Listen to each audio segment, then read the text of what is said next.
Hello everyone, welcome to Crafty Soup. My name is Misty. I'm going to give you a quick tutorial on how to upload my new PNG printable embellishment files into software so that you can have the software cut them out and you don't have to fussy cut them.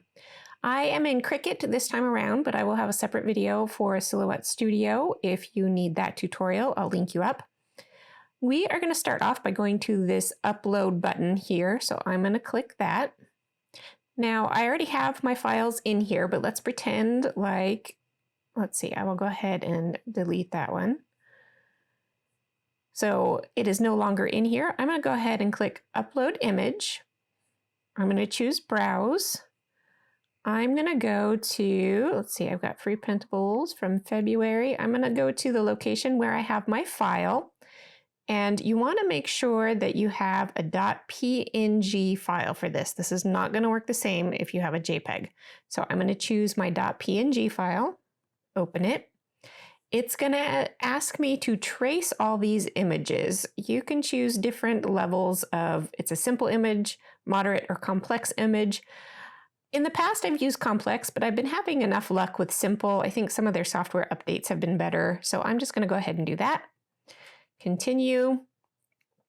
It's going to show you a preview of what it sees, and if any of this looks wrong to you, you can delete excess background information, or if some of the images don't seem like they've outlined all the way, if anything looks wrong, go back a step and click the more complex level and try again. So everything looks good to me. I'm going to apply and continue. And now it's asking me, do I just want to cut these shapes, which you certainly could do and get yourself a variety of shapes here. I'm going to choose the print and cut option. This is another level where if anything looks wrong with these cutting shapes, like if these circles weren't exactly circular and there was maybe like a blob off on the side, then you know that it hasn't traced or outline those images properly, and you can go back steps and fix it before you get started.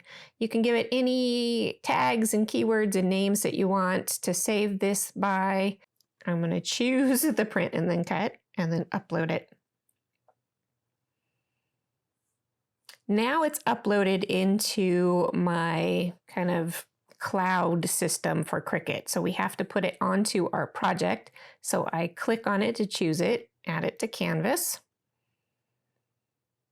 and CRICUT will pull it into our account. Now notice that the size here is large. This is much larger than a sheet of paper.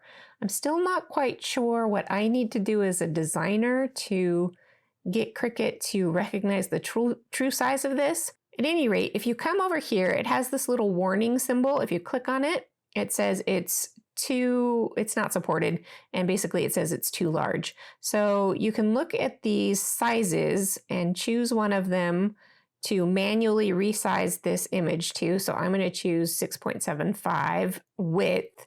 So I'm going to come in here. The width needs to be 6.75 and hit enter, and it's going to resize it. Now my little warning went away and I can continue to the make it step. When you hit make it, it's going to say, okay, here's your item. You're going to hit continue.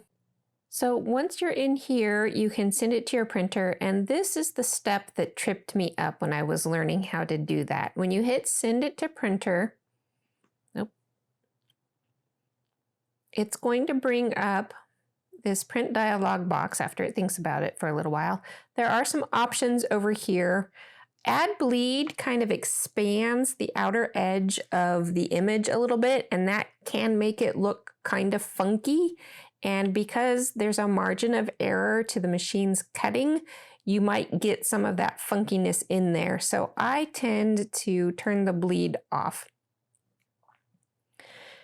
You can just go ahead and print it out of here, but I found that I had a little bit of trouble with that, and I liked to use my system dialog. Now I'm working on a Mac. I don't know how this works on a Windows machine, but on the Mac, if you click it and use the system dialog, it brings up this notice here saying important. After clicking print, your print dialog may appear behind your design space application.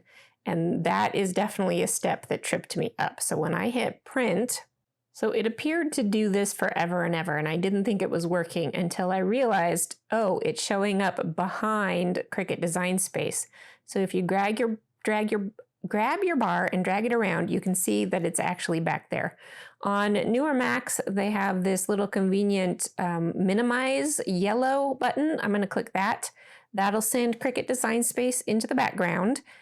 And then I can see my print dialog. Go ahead and set up your printer, your print settings.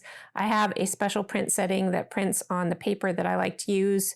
You can use any cardstock, any white cardstock that you have. Different cardstocks will have different qualities. I can't go into all that. But at any rate, you'll print it. And then once it's printed, you can come back into Cricut. So make sure you get back into Cricut. Once you get back into Cricut, it will say that it's been printed and it will pop up the next step for cutting. Now, I'm not connected to my Cricut right now, so I can't get to the next step. But that is the basics of this tutorial. If you have any problems with this, drop me a message and I'll see if I can help you, because every computer is different, every operating system, every printer, every print driver. It can be hard to troubleshoot some of this stuff, but I will do my best. If you need some help, you can let me know. I hope this helps and I hope it works for you.